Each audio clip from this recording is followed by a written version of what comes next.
ನಮಸ್ಕಾರ, ಎಲ್ಲರಿಗೂ ಕನ್ನಡತಿ ಅಡುಗೆ ಚಾನಲ್ಗೆ ಸ್ವಾಗತ. ಇವತ್ತು ನಾನು ಕ್ಯಾರೆಟ್ನಿಂದ ಒಂದು ಹೊಸ ಥರದ ಬೆಳಗಿನ ತಿಂಡಿಯನ್ನು ಮಾಡಿ ತೋರಿಸ್ತಾ ಇದ್ದೀನಿ ರೀ. ಈಸಿನೂ ಟೇಸ್ಟಿನೂ ಹೆಲ್ದಿಯಾಗಿನೂ ಮಾಡ್ತಾಯಿದ್ದೀನಿ, ಕಡಿಮೆ ಎಣ್ಣೆ ಬಳಸಿನೂ ಮಾಡ್ತಾಯಿದ್ದೀನಿ. ಇದನ್ನು ನೀವು ಮಕ್ಕಳಿಗೆ ಲಂಚ್ ಬಾಕ್ಸಲ್ಲಿ ಕೂಡ ಹಾಕಿ ಕೊಡ್ಬೋದು ರೀ. ಬೇರೆ ರೆಸಿಪಿಗಳನ್ನ ನೀವು ಟ್ರೈ ಮಾಡಿರ್ಬೋದು. ಈ ರೆಸಿಪಿಯನ್ನು ನನ್ನ ರೀತಿಯಲ್ಲಿ ಒಮ್ಮೆ ಟ್ರೈ ಮಾಡಿ ನೋಡಿರಿ. ಈ ಒಂದು ಮಿಕ್ಸಿ ಜಾರಿಗೆ ನಾನು 1 ಬಟ್ಲಾಗಷ್ಟು ಸಣ್ಣ ರವೆ, ಏನು ಉಪ್ಪಿಟ್ಟು ರವೆ ಅಂತ ಕರಿತೀವಲ್ರಿ, ಇದನ್ನು ಹಾಕ್ತಾಯಿದ್ದೀನಿ. ಚಿರೋಟಿ ರವೆ ಇತ್ತಂದರೆ ಇದನ್ನು ಮಿಕ್ಸಿಗೆ ಹಾಕ್ಬೇಡ್ರಿ, ಇದನ್ನು ಡೈರೆಕ್ಟನ್ನಾಗಿ ತೊಗೊರಿ. ಇದು ಸಣ್ಣ ರವೆ ಅಂಥೇಳಿ ನಾನು ಇದನ್ನು ಸ್ವಲ್ಪ ಮಿಕ್ಸಿಗೆ ಹಾಕಿ ತೊಗೋತೀನಿ.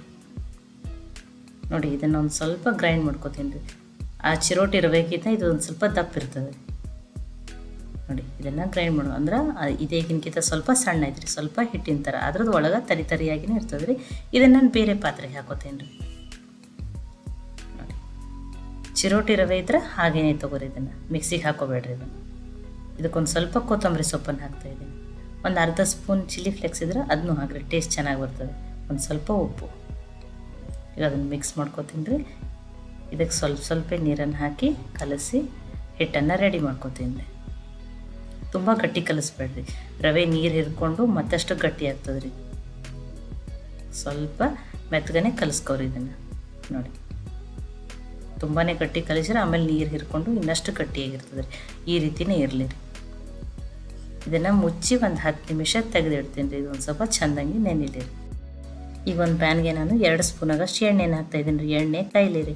ಎಣ್ಣೆ ಕಾಯಿದ್ಮೇಲೆ ಒಂದು ಅರ್ಧ ಸ್ಪೂನಾಗ ಸೊಂಪನ್ನು ಹಾಕ್ತಾಯಿದ್ದೀನಿ. ಫ್ಲೇವರ್ ಚೆನ್ನಾಗಿ ಕೊಡ್ತದೆ, ಹಾಕ್ರಿ, ಸ್ಕಿಪ್ ಮಾಡಬೇಡ್ರಿ. 1 ಸ್ಪೂನಾಗಷ್ಟು ಕೊತ್ತಂಬರಿ ಬೀಜ ಅಥವಾ ಏನು ಹವೇಜ್ ಅಂತೀವಲ್ಲ ರೀ, ಅದನ್ನು ಕುಟ್ಟಿ ಹಾಕ್ತಾಯಿದ್ದೀನಿ ರೀ. ತರಿಯಾಗಿದ್ರೆ ಫ್ಲೇವರ್ ಚೆನ್ನಾಗಿ ಕೊಡ್ತದೆ ರೀ. ಈಗ ಇದನ್ನು ಫ್ರೈ ಮಾಡ್ಕೊತೀನಿ ರೀ. ಆ ಕೊತ್ತಂಬರಿ ಬೀಜ ಸೊಂಪು ಫ್ರೈ ಆಗಲಿ ರೀ. ನೋಡಿ, ಈಗಿದು ಫ್ರೈ ಆಗ್ಯದ ರೀ. ಫ್ರೈ ಆದಮೇಲೆ ನಾನು ಇಲ್ಲಿ 3 ಮೆಣಸಿನ್ಕಾಯಿ, ಸ್ವಲ್ಪ ಹಸಿ ಶುಂಠಿ, ಒಂದು 6 ಬೆಳ್ಳುಳ್ಳಿ ಹೆಸಳನ್ನು ಕುಟ್ಟಿ ಹಾಕ್ತಾಯಿದ್ದೀನಿ ರೀ. ಕುಟ್ಟಿ ಹಾಕೋದ್ರಿಂದ ಫ್ಲೇವರ್ ಚೆನ್ನಾಗಿ ಕೊಡ್ತದೆ. ಮತ್ತು ಕ್ಯಾರೆಟ್ ಸ್ವಲ್ಪ ಸ್ವೀಟ್ ಇರ್ತದೆ, ನಾನು ಖಾರ ಜಾಸ್ತಿ ತೊಗೊಂಡಿರಿ. ಖಾರ ನೀವು ನೋಡ್ಕೊಂಡು ತೊಗೊರಿ. ತುಂಬ ಖಾರ ಬೇಡ ಅಂದರೆ 2 ಮೆಣಸಿನ್ಕಾಯಿನೇ ಹಾಕಿರಿ.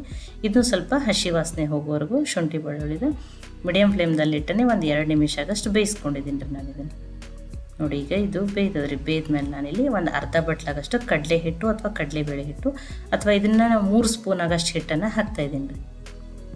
ಈ ಕಡಲೆ ಹಿಟ್ಟನ್ನು ಈಗ ಇದ್ರ ಜೊತೆನೇ ಆ ಎಣ್ಣೆ ಖಾರ ಜೊತೆನೇ ಲೋ ಫ್ಲೇಮ್ದಲ್ಲಿ ಇಟ್ಟನೆ ಹುರಿತೀನಿ ರೀ. ಅಂದ್ರೆ ಕಡಲೆ ಹಿಟ್ಟು ಚೆನ್ನಾಗಿ ಹುರಿಬೇಕು, ಅದರ ಹಸಿ ಅಂಶ ಹೋಗ್ಬೇಕು ರೀ.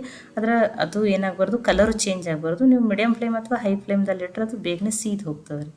ಅದಕ್ಕೆ ಅದನ್ನು ಲೋ ಫ್ಲೇಮ್ದಲ್ಲಿ ಇಟ್ಟನೆ ಬೇಯಿಸ್ಕೊರಿ. ನಾನು ಒಂದು 3 ನಿಮಿಷ ಆಗಷ್ಟು ಲೋ ಫ್ಲೇಮ್ದಲ್ಲಿ ಇಟ್ಟನೆ ಬೇಯಿಸ್ಕೊಂಡಿದ್ದೀನಿ ರೀ. ಮತ್ತು ಬೇಯ್ದ್ಮೇಲೆ ಅದು ಮತ್ತು ಎಣ್ಣೆ ಸಪ್ರೇಟ್ ಆಗ್ತದೆ ನೋಡಿರಿ. ಅವಾಗ ಅದು ಕರೆಕ್ಟಾಗಿ ಬೇಯ್ದಂಗೆ ನೋಡಿರಿ. ಮಸಾಲೆಗಾಗಿ ಇನ್ನೊಂದು ಅರ್ಧ ಸ್ಪೂನಾಗಷ್ಟು ರೆಡ್ ಚಿಲ್ಲಿ ಪೌಡ್ರನ್ನ ಹಾಕ್ತಾಯಿದ್ದೀನಿ. ಖಾರ ನೀವು ನೋಡ್ಕೊಂಡು ಹಾಕೋರಿ. ಒಂದು ಅರ್ಧ ಸ್ಪೂನಾಗಷ್ಟು ಚಾಟ್ ಮಸಾಲ ಹಾಕ್ತಾಯಿದ್ದೀನಿ. ನೀವು ಆಮ್ಚೂರು ಪೌಡ್ರನ್ನಾದ್ರೂ ಅರ್ಧ ಸ್ಪೂನ್ ಹಾಕ್ಬೋದು ರೀ. ಒಂದು ಅರ್ಧ ಸ್ಪೂನಾಗಷ್ಟು ಗರಂ ಮಸಾಲ ಹಾಕ್ತಾಯಿದ್ದೀನಿ. ನೀವು ಕಿಚನ್ ಕಿಂಗ್ ಮಸಾಲ ಆದರೂ ಹಾಕ್ಬೋದು ರೀ. ಒಂದು ಸ್ವಲ್ಪ ಅರಿಶಿನ, 1/4 ಟೀ ಸ್ಪೂನ್ ಆಗಷ್ಟು. ರುಚಿಗೆ ತಕ್ಕಷ್ಟು ಉಪ್ಪು. ಇದನ್ನು ಲೋ ಫ್ಲೇಮ್ದಲ್ಲಿಟ್ಟನೆ ಮಸಾಲೆಗಳನ್ನ ಮಿಕ್ಸ್ ಮಾಡ್ಕೊತೀನಿ ರೀ. ನೋಡಿ, ನಾನು ಲೋ ಫ್ಲೇಮ್ದಲ್ಲಿಟ್ಟನೆ ಒಂದು 2 ನಿಮಿಷ ಆ ಮಸಾಲೆಯನ್ನು ಕಡಲೆ ಹಿಟ್ಟು ಜೊತೆ ಎಲ್ಲ ಚೆನ್ನಾಗಿ ಬೇಯಿಸ್ಕೊಂಡಿದ್ದೀನಿ ರೀ. ಮಸಾಲೆ ಎಷ್ಟು ಚೆನ್ನಾಗಿ ಬೇಯ್ತಲ್ಲ, ಸ್ಟಫಿಂಗ್ ಅಷ್ಟೇ ಚೆನ್ನಾಗಿ ಆಗ್ತದೆ ರೀ. ಇಲ್ಲಿ ನಾನು 1 ಬಟ್ಲಾಗಷ್ಟು ಕ್ಯಾರೆಟನ್ನು ತುರಿದ್ಬಿಟ್ಟು ತೊಗೊಂಡಿದ್ದೀನಿ ರೀ. ತುಂಬ ಸಣ್ಣದಾಗೇನು ತುರಿದ್ಬಿಟ್ಟು ತೊಗೊಂಡಿಲ್ಲ, ಸ್ವಲ್ಪ ದಪ್ಪವಾಗಿಯೇ ತೊಗೊಂಡಿದ್ದೀನಿ ರೀ. ಈಗ ಅದನ್ನು ಮಿಕ್ಸ್ ಮಾಡ್ಕೊತೀನಿ ರೀ. ನೋಡಿ, ಫ್ರೆಶ್ ಆಗಿ ಕ್ಯಾರೆಟ್ ಇದ್ರೆ ಅದರಲ್ಲಿ ನೀರಿನ ಅಂಶ ಜಾಸ್ತಿನೇ ಇರ್ತದೆ ರೀ. ಇದನ್ನು ಆ ಮಸಾಲೆ ಜೊತೆ ಮಿಕ್ಸ್ ಮಾಡ್ಕೊಂಡಿದ್ದೀನಿ ರೀ. ಇದನ್ನು ಲೋ ಫ್ಲೇಮ್ದಲ್ಲಿಟ್ಟೆ ಮುಚ್ಚಿ 2 ನಿಮಿಷ ಬೇಯಿಸ್ತೀನಿ ರೀ. ನೀವು ಫ್ರೆಶ್ ಇದ್ದಿದ್ದಿಲ್ಲ, ಸ್ವಲ್ಪ ಬಾಡ್ದಂಗೆ ಅನಿಸಿದ್ದು ಅಂದರೆ ಇಲ್ಲೊಂದು 2 ಸ್ಪೂನ್ ಅಥವಾ 3 ಸ್ಪೂನ್ ನೀರನ್ನು ಹಾಕ್ಕೊಂಡು ಬೇಯಿಸ್ಕೊರಿ. ಫ್ರೆಶ್ ಇದ್ರೆ ನೀರಿನ ಅಂಶ ಜಾಸ್ತಿ ಇರ್ತದಲ್ಲ, ಅವಾಗ ನೋಡಿರಿ ಈ ರೀತಿ ಬೇಗನೆ ಬೇಯ್ದು ಸಾಫ್ಟ್ ಆಗಿಬಿಡ್ತದೆ ರೀ.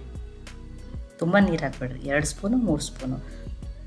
ಒಂದು ಸ್ವಲ್ಪ ಕೊತ್ತಂಬರಿ ಸೊಪ್ಪನ್ನು ಹಾಕಿದ್ದೀನಿ, ಅದನ್ನು ಮಿಕ್ಸ್ ಮಾಡ್ಕೊತೀನಿ ರೀ. ನೋಡಿರಿ, ಇದು ಕರೆಕ್ಟಾಗಿ ಮಿಕ್ಸ್ ಆಗ್ಯದ. ನಾನು ಗ್ಯಾಸನ್ನು ಆಫ್ ಮಾಡ್ತೀನಿ. ಇದೊಂದು ಸ್ವಲ್ಪ ಆರಲಿ ರೀ. ಆರಿದ್ಮೇಲೆ ನಾನು ಇದನ್ನು ಆಮೇಲೆ ಯೂಸ್ ಮಾಡ್ತೀನಿ ರೀ. ಈಗ ಇದು 10 ನಿಮಿಷ ಆಗ್ಯದ ರೀ. ರವೆ ನೋಡಿರಿ, ಇದೇಗಿನಕ್ಕಿಂತ ನೀರನ್ನು ಹೀರ್ಕೊಂಡು ಇನ್ನಷ್ಟು ಗಟ್ಟಿಯಾಗಿದೆ ರೀ ಇದು. ನೋಡಿ, ಈಗ ಒಂದು ಸ್ವಲ್ಪ ಕೈಗೆ ಎಣ್ಣೆ ಹಚ್ಕೊಂಡು ಇನ್ನೊಂದು ಸ್ವಲ್ಪ ನಾದ್ಕೋತೀನಿ ರೀ ಇದನ್ನು.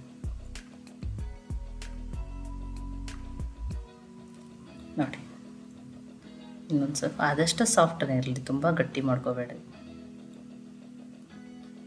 ನೋಡಿ, ನಾನು ಇದನ್ನು ಒಂದು ಸ್ವಲ್ಪ ಇದು ಹಿಟ್ಟು ಗಟ್ಟಿ ಅನ್ಸುತ್ತದೆ ರೀ. ಅದಕ್ಕೆ ಏನು ಮಾಡಬೇಕು, ಕೈಲಿ ನಾದ್ಕೊಳ್ಳೋಕ್ಕಿಂತ ಸ್ವಲ್ಪ ಎಣ್ಣೆ ಹಚ್ಚಿ ನಾನು ಈ ರೀತಿ ನೋಡಿ ಇದನ್ನು ಲಟ್ಟುಣಿಕೆಯಿಂದ ಸ್ವಲ್ಪ ಕುಟ್ಟಿ ತೊಗೋತೀನಿ ರೀ. ಅದರಿಂದ ಅದು ಬೇಗನೆ ಸಾಫ್ಟಾಗಿ ಮೆತ್ತಗಾಗಿಬಿಡ್ತದೆ ರೀ. ಇಲ್ಲ ಇದು ಏನೂ ಬೇಡ ನಮಗಂದ್ರೆ ನೀವು ಇದನ್ನು ಗೋಧಿ ಹಿಟ್ಟಿನಲ್ಲಿನೂ ಈ ರೆಸಿಪಿಯನ್ನು ಮಾಡ್ಕೋಬೋದು ರೀ. ನೋಡಿ ಇದೇಗಿನಕಿತ ನೋಡಿರಿ ಎಷ್ಟು ಸಾಫ್ಟ್ ಆಯ್ತು ರೀ ಅದು. ಕೈಯಿಂದ ಅದಕ್ಕಿಂತ ಈ ರೀತಿ ಲಟ್ಟುಣಿಗೆಲೆ ನೀವು ಕುಟ್ಟಿ ತೊಗೊಂಬಿಡ್ರಿ, ಬೇಗನೆ ಆಗ್ಬಿಡ್ತದೆ. ನೋಡಿ ಈಗ ನಾನು ಉಳ್ಳಿಗಳನ್ನ ಮಾಡ್ಕೋತೀನಿ. ನೋಡಿ ಎಷ್ಟು ಸಾಫ್ಟ್ ಆಗಿದೆ.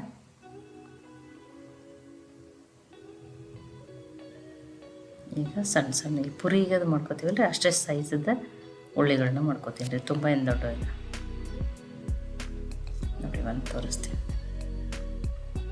ಎಷ್ಟಿಷ್ಟನ್ನೇ ಮಾಡ್ಕೊಂಡಿದ್ದೀನಿ ರೀ. ಈಗ ಉಳಿದಿದ್ದನ್ನು ರೆಡಿ ಮಾಡ್ಕೋತೀನಿ ರೀ. ಈಗ ಒಮ್ಮೆಲೆ ರೆಡಿ ಮಾಡ್ಕೊಂಡಿದ್ದೀನಿ.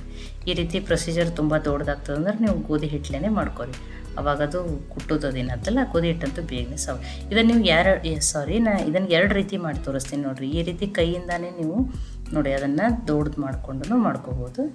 ನೋಡಿ ತುಂಬಾ ಸಾಫ್ಟಾಗಿ ಮೆತ್ತಗಾಗಿರ್ತದೆ ಹಿಟ್ಟು, ಅದು ಬೇಗನೆ ಈ ರೀತಿ ಕೈಯಿಂದನೇ ದೊಡ್ಡದು ಮಾಡ್ಕೋಬೋದು ನೋಡಿರಿ. ನೋಡಿ ಆ ಸ್ಟಫಿಂಗ್ ಆರಿದ್ರಿ, ಆ ಪ್ಲೇಟ್ನಲ್ಲಿ ಹಾಕ್ಕೊಂಡಿದ್ದೀನಿ. ಆ ಎಲೆ ತಕ್ಕಂಗೆ ನೋಡಿ ಸ್ಟಫಿಂಗನ್ನು ಹಾಕೋರಿ. ನೋಡಿ ಆಮೇಲೆ ಈ ರೀತಿ ದಂಡಿ ಫೋಲ್ಡ್ ಮಾಡಿ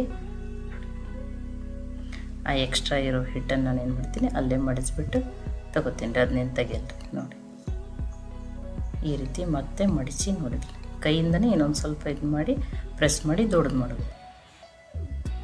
ಇದು ತುಂಬ ದಪ್ಪನೂ ಮಾಡಬಾರ್ದು ರೀ, ತುಂಬ ತೆಳುವೂ ಮಾಡಬಾರ್ದು, ಆ ರೀತಿ ಇರಬೇಕು ರೀ. ನೋಡಿ ಈ ರೀತಿ ನೋಡಿ ಒಂದನ್ನು ಮಾಡಿ ತೋರಿಸಿದ್ದೀನಿ. ಈ ರೀತಿ ನೀವು ಕೈಯಲ್ಲಿನೇ ದೊಡ್ಡದು ಮಾಡಿನೂ ಮಾಡ್ಕೋಬೋದು, ಅಥವಾ ಇನ್ನೊಂದನ್ನು ಮಾಡಿ ತೋರಿಸ್ತೀನಿ ನಿಮ್ಗೆ. ನೀವು ಒಂದು ಸ್ವಲ್ಪ ಇದನ್ನು ಲಟ್ಟಿಸ್ಬಿಟ್ರೂ ತೊಗೋಬೋದು, ನಿಮಗೆ ಯಾವ ರೀತಿ ಈಸಿ ಆಗ್ತದೆ ಅದನ್ನು ನೀವು ಮಾಡ್ಕೊರಿ.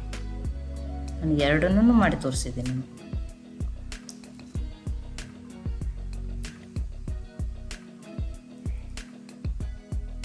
ನೋಡಿರಿ ಮೋದಕದು ಮಾಡ್ತಿರ್ತೀವಲ್ಲ ರೀ, ಆ ರೀತಿ ದಂಡಿದನ್ನು ಮಡಿಚ್ಕೊಂಡು ಆ ಎಕ್ಸ್ಟ್ರಾ ಹಿಟ್ಟು ಅಲ್ಲೇ ಮಡಿಚಿ ಇನ್ನೊಂದು ಸ್ವಲ್ಪ ಇದನ್ನು ಲಟ್ಸ್ಕೊಳ್ಳೋದು ರೀ. ಅವಾಗ ನೋಡಿ ತುಂಬ ದೊಡ್ಡೂ ಅಂದರೆ ತುಂಬ ದೊಡ್ಡದೂ ಇರಬಾರ್ದು, ಇಷ್ಟಿಷ್ಟೇ ಚಿಕ್ಕದಕ್ಕಿರಬೇಕು ಮತ್ತು ತುಂಬ ದಪ್ಪನೂ ಇರಬಾರ್ದು. ನೋಡಿ 2 ರೀತಿಯಾಗಿ ಮಾಡಿ ತೋರಿಸಿದ್ದೀನಿ. ನಿಮಗೆ ಯಾವ ರೀತಿ ಬೇಕೋ ಆ ರೀತಿ ಮಾಡ್ಕೊರಿ. ಉಳಿದಿದ್ದನ್ನು ಒಮ್ಮೆಲೆ ರೆಡಿ ಮಾಡಿ ತೊಗೋತೀನಿ. ನೋಡಿ ಎಷ್ಟು ಚೆನ್ನಾಗಿ ಬಂದವು. ಈಗ ರೆಡಿ ಮಾಡ್ಕೊಂಡಿನಿ ರೀ. ಸ್ಟೀಮ್ ಮಾಡೋಕೆ ಆಲ್ರೆಡಿ ನೀರನ್ನು ಕಾಯ್ಲಿಕ್ಕೆ ಇಟ್ಟಿದ್ದೀನಿ. ನೋಡಿ ನೀರನ್ನು ಕಾಯ್ದದ್ರಿ. ನೀವು ಇದನ್ನು ಇಡ್ಲಿ ಪಾತ್ರೆಯಲ್ಲಿ ಅಥವಾ ಡೋಕ್ಲಾ ಪ್ಲೇಟಲ್ಲಿನೂ ಸ್ಟೀಮ್ ಮಾಡ್ಕೋಬೋದು. ನಾನು ಚಾಣಿ ಅಂತ ತೊಗೊಂಡಿದ್ದೀನಿ ರೀ, ಅದಕ್ಕೊಂದು ಸ್ವಲ್ಪ ಎಣ್ಣೆಯನ್ನು ಹಚ್ಕೋತೀನಿ, ಅಂದ್ರೆ ಅದು ಅಂಟೋದಿಲ್ಲ ರೀ. ಇದನ್ನು ಮುಚ್ಚಿ ಹೈ ಫ್ಲೇಮಲ್ಲಿನೇ ನಾನು 5 ನಿಮಿಷ ಸ್ಟೀಮ್ ಮಾಡ್ಕೋತೀನಿ ರೀ. ನೋಡಿರಿ 5 ನಿಮಿಷ ಆಗಿದ್ರಿ, ನಾನು ಗ್ಯಾಸನ್ನು ಆಫ್ ಮಾಡೀನಿ. ನೋಡಿ ಸ್ಟೀಮ್ ಆದಮೇಲೆ ಕಲರನ್ನು ಚೇಂಜ್ ಆಗಿರ್ತದೆ. ನೋಡಿ ಚೆನ್ನಾಗಿ ಸ್ಟೀಮ್ ಆಗ್ಯಾವ್ರಿ. ಎಣ್ಣೆ ಹಚ್ಚೋದ್ರಿಂದ ಅಂಟಿಲ್ಲ ನೋಡಿರಿ ಅವು. ಇಲ್ಲಾಂದ್ರೆ ನೀವು ಇಡ್ಲಿ ಪಾತ್ರೆಯಲ್ಲೇ ಇದನ್ನು ಸ್ಟೀಮ್ ಮಾಡ್ಕೊರಿ. ನೋಡಿರಿ ಸ್ವಲ್ಪ ಅರ್ಯಾವ್ರಿ, ಇನ್ನೂ ಬಿಸಿ ಅದಾವ. ನೋಡಿ ಯಾವುದೇ ರೀತಿಯೂ ಅಂಟಿಲ್ಲ. ಎಷ್ಟು ಚೆನ್ನಾಗಿ ಬಂದಾವೆ ನೋಡಿರಿ. ನೋಡಿ ಒಂದನ್ನು ನಾನು ನಿಮಗೆ ಕಟ್ ಮಾಡಿನೂ ತೋರಿಸ್ತೀನಿ ರೀ. ಇಲ್ಲ ನಮ್ಗೆ ಈ ರವೆದು ಬೇಡ ಅಂದ್ರೆ ನೀವು ಗೋಧಿ ಹಿಟ್ಟಿನಲ್ಲಿ ಈ ರೆಸಿಪಿಯನ್ನು ಮಾಡ್ಕೊರಿ. ನೋಡಿರಿ ಕಟ್ ಮಾಡಿನೂ ತೋರಿಸಿದ್ದೀನಿ, ಎಷ್ಟು ಚೆನ್ನಾಗಿ ಬಂದವ್ರಿ ಇವು. ನೋಡಿರಿ ಎಷ್ಟು ನೀಟಾಗಿ ಬಿಸಿ ಬಿಸಿಯಾಗಿರುವಂಥ ಇವು ಕ್ಯಾರೆಟ್ ಕಡುಬು, ಖಾರ ಕಡುಬು ಅಂತಲೂ ಕರಿಬೋದು ರೀ. ಬಿಸಿ ಬಿಸಿಯಾಗಿ ರೆಡಿ ಆಗ್ಯಾವ್ರಿ. ಇದನ್ನು ನೀವು ಹೀಗೇನೂ ತಿನ್ಬೋದು, ಸಾಸ್ ಜೊತೆನೂ ತಿನ್ಬೋದು, ಸೇಜ್ವಾನ್ ಚಟ್ನಿ ಜೊತೆನೂ ತಿನ್ಬೋದು. ಈ ರೆಸಿಪಿ ನಿಮ್ಗೆ ಇಷ್ಟ ಆಗಿತ್ತಂದ್ರೆ ಲೈಕ್ ಮಾಡಿ, ಶೇರ್ ಮಾಡಿ, ಕಮೆಂಟ್ ಮಾಡಿರಿ. ಖಂಡಿತನೂ ಟ್ರೈ ಮಾಡಿ ನೋಡಿರಿ. ಮತ್ತೆ ಒಳ್ಳೆ ರೆಸಿಪಿ ಜೊತೆ ಸಿಗೋಣ. ಎಲ್ಲರಿಗೂ ಧನ್ಯವಾದಗಳು.